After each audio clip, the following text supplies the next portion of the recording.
basko.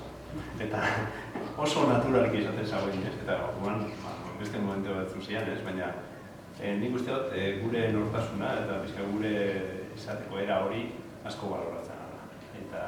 Eta ben gertatzen da taldeak, errepidean, Frantzian asko orten gara Frantziara, hango karrerak eta egitea. Eta ikusiko zu Frantzian goigoizan, ikurriña gehiago euskara esan. Eta hori polika da, baina gero bitimat tristia da bai.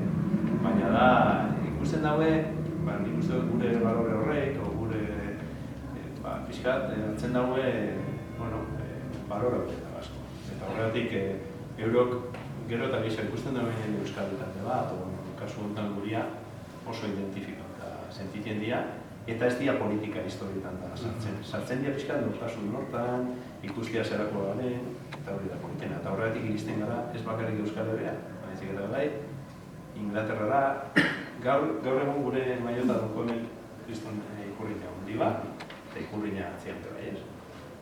Uste salmentari begira, Inglaterran da Frantzian gehiago saldu dira da, Euskal Herria.